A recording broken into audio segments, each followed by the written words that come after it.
पहाड़ों के बीच से गुजरने वाली एक शांत नदी अचानक मौत का सैलाब बन जाए तो क्या होता है। चंद सेकंड के भीतर सड़कें, पुल, घर और पुलिस चौकियां सब कुछ तिनके की तरह बह जाते हैं। जो लोग मोक्ष की तलाश में भगवान शिव के दर्शन के लिए कैलाश मानसरोवर की पवित्र यात्रा पर निकले थे, वो अचानक एक खौफनाक सन्नाटे में खो जाते हैं। 384 जिंदगियां, जिनमें 105 भारतीय शामिल हैं, उनका अब तक कोई सुराग नहीं है। कुदरत का यह कैसा क्रोध है जिसने नेपाल और तिब्बत के बॉर्डर पर एक भयानक त्रासदी लिख दी।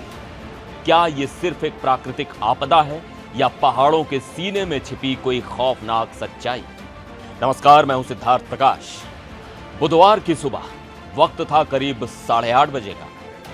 नेपाल के रसुआ, धाडिंग और नुवाकोट जिलों के लोग अपनी रोजमर्रा की शुरुआत कर रहे थे।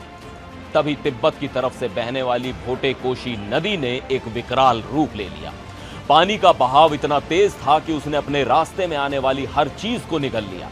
काठमांडू पोस्ट और नेपाल टूरिज्म बोर्ड की रिपोर्ट्स के मुताबिक इस फ्लैश फ्लड यानी अचानक आई बाढ़ ने रसुआगढ़ी चेक पॉइंट के आसपास भारी तबाही मचाई।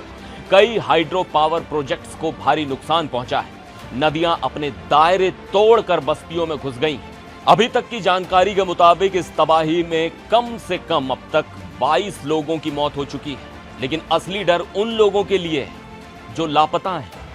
इस त्रासदी का एक दर्दनाक पहलू वो तीर्थ यात्री हैं जो कैलाश मानसरोवर की यात्रा पर निकले थे। नेपाल टूरिज्म बोर्ड की शुरुआती रिपोर्ट के मुताबिक इस वक्त 384 यात्रियों से कोई संपर्क नहीं हो पा रहा है। ये आंकड़े डराने वाले हैं। इन 384 लापता लोगों में 291 विदेशी नागरिक हैं और 93 नेपाल के स्थानीय लोग हैं। विदेशियों की लिस्ट में जो सबसे बड़ी संख्या है वो हमारे अपने लोगों की है। ट्रैवल एजेंसियों से मिले डेटा के आधार पर 105 भारतीय नागरिक और 37 एनआरआई लापता बताए जा रहे हैं। ये सभी बुधवार को बॉर्डर क्रॉस करने वाले थे, लेकिन इससे पहले कि वो अपनी मंजिल की तरफ बढ़ते, कुदरत ने उनके रास्ते में मौत की दीवार खड़ी कर दी। अब उनके परिवार वाले पल पल की खबर के लिए तरस रहे हैं। स्थिति कितनी भयानक है इसका अंदाजा नुवाकोट जिले की हालत से लगाया जा सकता है। तबाही का जो केंद्र है यानी एपिसेंटर, वहां तक पहुंचने के सारे रास्ते और सड़कें पूरी तरह बह चुकी हैं। वहां तक पहुंचना अब जमीन के रास्ते नामुमकिन हो गया है। यही वजह है कि Nepal police, armed police force और नेपाली सेना ने मोर्चा संभाल लिया है। आसमान में 14 हेलीकॉप्टर्स लगातार चक्कर काट रहे हैं ताकि किसी भी तरह कोई सुराग मिल सके। हालात इतने खराब हैं कि नेपाल चीन सीमा के पास तिमुरे में तैनात आर्म्ड फोर्स के 9 जवान भी लापता हैं। प्रशासन ने त्रिशूली नदी के किनारे रहने वाले लोगों को तुरंत सुरक्षित जगहों पर जाने की चेतावनी जारी कर दी। आखिर अचानक इतना पानी आया कहां से? काठमांडू पोस्ट के हवाले से एक बड़ी जानकारी सामने आई है। नेपाल के फ्लड फोरकास्टिंग डिवीजन को अनौपचारिक रूप से यह जानकारी मिली है कि तिब्बत में एक भारी लैंडस्लाइड यानी भूस्खलन हुआ था। इस लैंडस्लाइड ने वहां एक नदी का रास्ता रोक दिया था।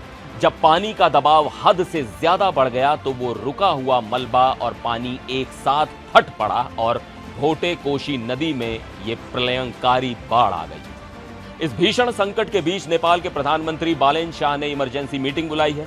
वहीं भारत के प्रधानमंत्री नरेंद्र मोदी ने भी इस मुश्किल वक्त में नेपाल का पूरा साथ देने का भरोसा जताया है। पीएम मोदी ने नेपाल के पीएम बालेन शाह से फोन पर बात की और जान माल के नुकसान पर गहरी संवेदना जताई।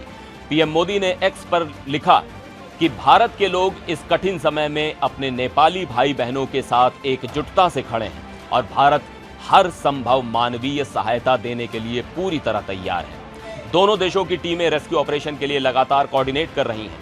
हजारों फीट की ऊंचाई पर जहां इंसान कुदरत के आगे बिल्कुल बेबस होता है, वहां 105 भारतीयों समेत सैकड़ों लोगों की जान दांव पर लगी है। रेस्क्यू टीमें अपना काम कर रही हैं, लेकिन कुदरत के बदलते मिजाज और इन लगातार हो रही त्रासदियों पर आपका क्या सोचना है? अपनी राय कमेंट बॉक्स में जरूर दें।